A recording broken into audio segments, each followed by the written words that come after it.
Hallo, Moje, Jodedach. Herzlich willkommen auf meinem kleinen, bescheidenen Kanal. Ich bin der Leo. Schön, dass ihr eingeschaltet habt, liebe Freunde. Und herzlich willkommen in der neuen Zentrale. Alles dazu, warum ich jetzt von hier aus filme, seht ihr in meinem Real Talk, den ich vor einigen Wochen veröffentlicht habe. Ich denke mal, die meisten von euch sind da bereits in Kenntnis gesetzt worden, beziehungsweise ausreichend in Kenntnis gesetzt worden. Ja, und das hier ist der neue Hintergrund, das hier ist die neue Location. Und in diesem Sinne auch herzlich willkommen in meiner neuen Bude, um es mal so auszudrücken. Ja, liebe Freunde, 15. Spieltag, neues Spiel, heißt neues Glück, wie man so schön sagt in unserer Hymne. Wir spielen gegen Union Berlin. Das ist jetzt das letzte Spiel vor der Winterpause. Eigentlich ist die Hinrunde noch nicht beendet. Die wird dann nach der Winterpause fortgesetzt. Das ist halt dieses übliche Ding in der Bundesliga, an das wir uns noch im Prinzip gewöhnen müssen. Wie auch im Kollektiv vielleicht noch unsere Mannschaft sich hier und da an die Bundesliga anpassen muss. Das haben wir in den letzten Wochen gesehen. Und hier ist auch wieder die Frage, ist Union Berlin schon wieder der nächste Stolperstein? Ja, kommen wir mal ein bisschen zu unserem kommenden Gegner, also die Köpenicker. Ich sag's ganz ehrlich, ich mag sie nicht. Oh, ich mag Union nicht.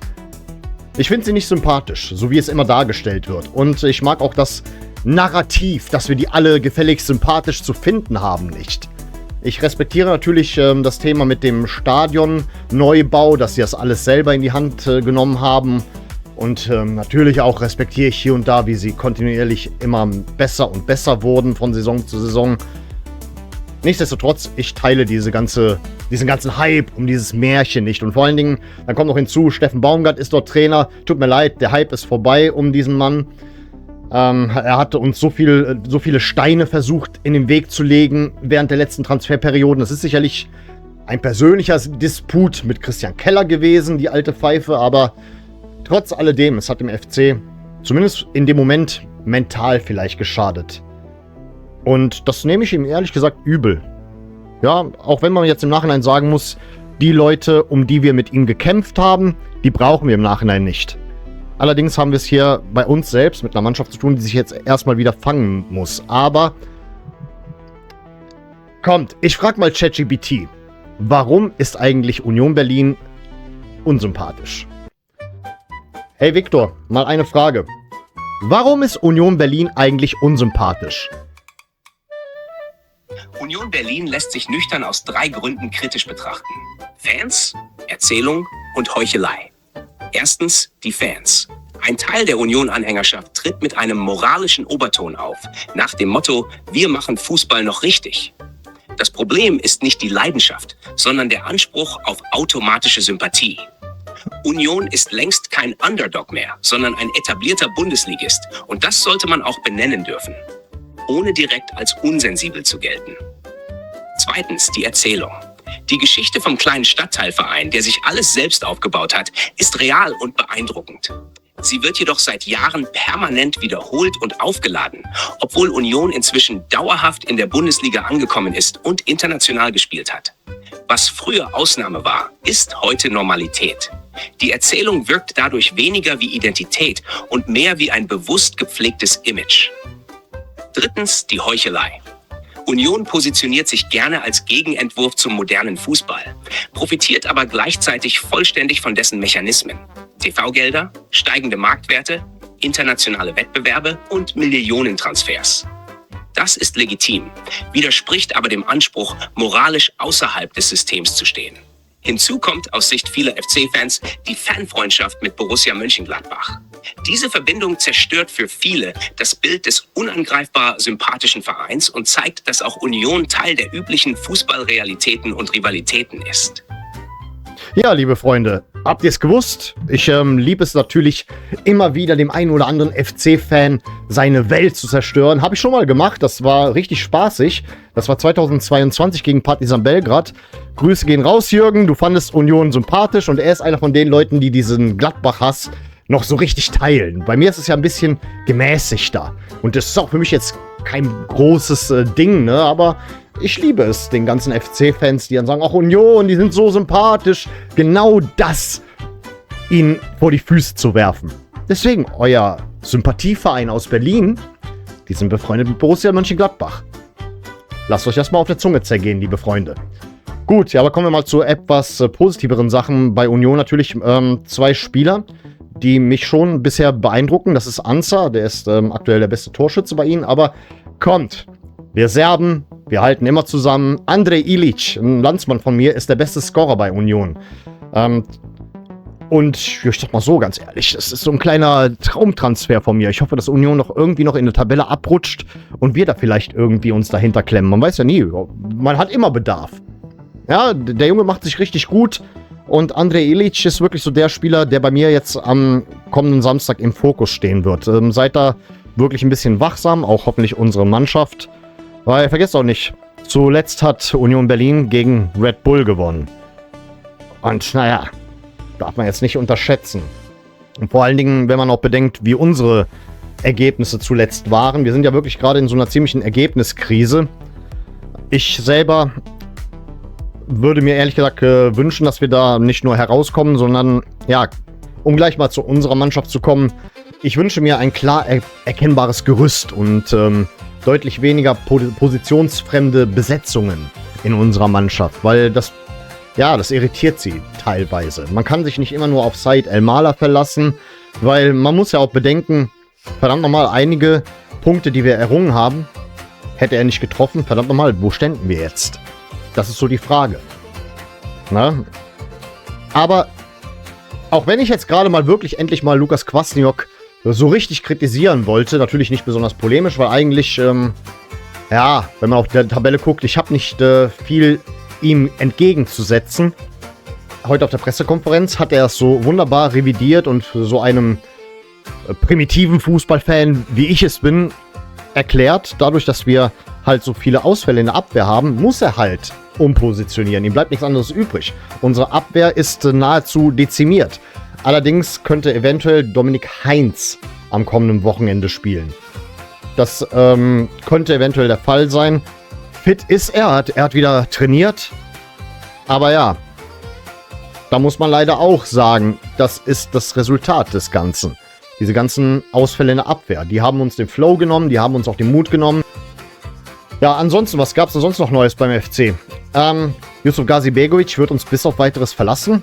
Wird ausgeliehen zurück an Sturm Graz. Ja, richtig schade eigentlich, dass mit ihm bisher einfach kein Match war. Ja, hat auch irgendwie nie so wirklich funktioniert, wenn wir ihn eingesetzt haben. Ja, letztes Jahr dachte ich wirklich, wow, Top-Transfer, Trikotkandidat und dergleichen. Aber ja, es war ein Transferflop. Sehr schade für einen Spieler, der Champions League gespielt hat. Ich weiß nicht, woran es gehapert hat, sich bei uns zu integrieren, weil hier hat er auch noch Dennis Husein-Basic unter anderem. Er hatte Riyad Smajic und Emin Kujovic, also alles Leute, die ihm die Integration erleichtern konnten. Sicherlich auch Freunde von ihm geworden sind. Trotzdem hat es irgendwie nicht geklappt. Naja. Ansonsten, was auch interessant war, Finn Schenten aus der U19 durfte diese Woche mittrainieren. Bisher schoss er für die U19 in 15 Tore in 18 Spielen. Ich habe ihn auch schon bereits spielen sehen. Ich war gegen Racing Union Luxemburg im Stadion. Das ist jetzt auch ein paar Wochen her, aber habe jetzt nicht an die große Glocke gehangen, weil ich sag mal so, Amateurfußball oder niederer Fußball zu besuchen, das ist so mein kleiner Sweet Spot, wo ich jetzt nicht ehrlich gesagt dran teilhaben lassen möchte, um es mal so auszudrücken. Da muss man jetzt nicht immer thematisieren, dann wieder sich verabreden und so weiter und so fort. Ja, kommen wir mal zu Lukas Kwasniok. Eigentlich wollte ich jetzt mal hier ein paar Witzchen über seine taktischen Experimente machen. Das hat sich ja jetzt erübrigt, dadurch, dass er das Ganze revidiert hat. Aber er hat gesagt, er will in nächster Zeit nicht mehr die Taktik vor dem Anpfiff mitteilen, damit die Gegner sich etwas weniger auf uns einstellen können. Ist natürlich insbesondere dadurch interessant, dass Steffen Baumgart neuerdings einen etwas pragmatischen Ansatz in seiner Spielweise hat. Die hat er jetzt bei uns nicht gehabt. Das hat ihn auch den Kopf und Kragen gekostet und uns ebenso. Das hat mit dafür gesorgt, dass wir abgestiegen sind. Dass er einfach nicht von dieser Linie abrücken wollte. Und naja, jetzt bei anderen Vereinen macht er seine Arbeit ordentlich. Das ist, keine Ahnung, ey. Weißt du, warum immer der FC? Ja. Mittwoch gab es sogar ein Geheimtraining. Ist auch nicht verkehrt, weil das machen die Großen auch. Die größeren Mannschaften versuchen auch mal hinter verschlossenen Türen so etwas Neues einzustudieren und ich finde das gut, wenn das bei uns stattfindet. Öffentliches Training muss natürlich sein für einen nahbaren Verein wie der FC, aber ab und zu sollte die Mannschaft für sich sein, meiner Meinung nach. Ja, gut. Das sind meine Gedanken zu diesem Spiel. Jetzt kommen wir zu dem Problem, was ich tippen soll. Das ist eine Wundertüte, dieses Spiel. Ich habe lange darüber nachgedacht, weil hier ist wirklich alles möglich. Sieg, Niederlage, ein Unentschieden. Heute, liebe Freunde, spielen wir Geiß oder Bock. Und jetzt ist es wieder soweit. Der Moment der Wahrheit. Geiß oder Bock. Der Spieltagstipp für den 1. FC Köln. Wird es der glorreiche Geiß, der uns hoffen lässt, oder der berüchtigte Bock? Geiß. Manchmal ist die Münze gnädig. Und manchmal, naja.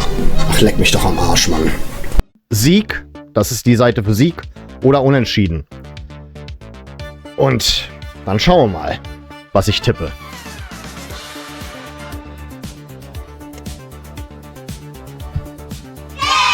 Soll ich wirklich jetzt auf Sieg tippen, liebe Freunde? Sieht mir jetzt nicht gerade ähnlich. Ich habe nicht gerade einen Sieg, sagen wir mal, im Hinterkopf, aber komm, hauen wir mal raus. Wenn die Münze schon gewonnen hat, dann sollten wir vielleicht auch mal gewinnen. Ich tippe mal auf ein knappes 2-1. Etwas anderes als ein knappes Ergebnis könnte ich mir an der Stelle ehrlich gesagt nicht vorstellen. Von daher, bin gespannt. Ich bin auch im Stadion. Bitte Leute, ich bin auch mit Leuten verabredet, mit denen ich regelmäßig hingehe, außerhalb der ganzen YouTube-Bubble. Bitte fragt nicht nach, von wegen, hey, treffen wir uns vor dem Spiel, hey, auf ein Bier, dies, das. Ich gehe wieder in den Fanblock und in den Fanblock gehe ich eine Stunde vor Anpfiff. Weil ich habe keinen Bock irgendwie auf diese Überfüllungen. Ich möchte meinen Platz im Stehbereich finden mit meinen Freunden zusammen. Deswegen habt dafür Verständnis. Wenn ihr mich seht, kurz können wir quatschen und so weiter und so fort. Können wir gerne machen, habe ich kein Problem mit, aber bitte keine Verabredungen. Ich will jetzt nicht einen auf Fame machen, aber kommt in letzter Zeit öfter vor. Deswegen, wenn wir uns sehen, ja, auf jeden Fall halten wir ein kleines Schwätzchen und so. Das ist kein Problem, aber bitte keine Verabredungen mit mir über Instagram und dergleichen. Weil da kriege ich nicht unter einen Hut, ganz ehrlich nicht. So, ich bin, wenn ich im Stadion bin, ein Zivilist. Da bin ich nicht der YouTuber oder sonst irgendwas. Bin ich ja eh nicht vom Beruf. Mit der Scheiße hier verdiene ich eh kein Geld. In 1000 Jahren nicht. Dafür brauche ich 1000 Follower. Könnt ihr mal gerne überlegen, ob ihr mal vielleicht doch mal ein Abo da lasst. Gibt genug sporadische Zuschauer. Ihr müsst ja nicht die Glocke aktivieren, obwohl es mir auch weiterhilft. Deswegen, das wär's an der Stelle. Ich bedanke mich recht herzlich für eure Aufmerksamkeit. Vielen Dank fürs Zusehen. Und ich sage mal an der Stelle auf Wiedersehen. Denn wir wollen uns noch wiedersehen.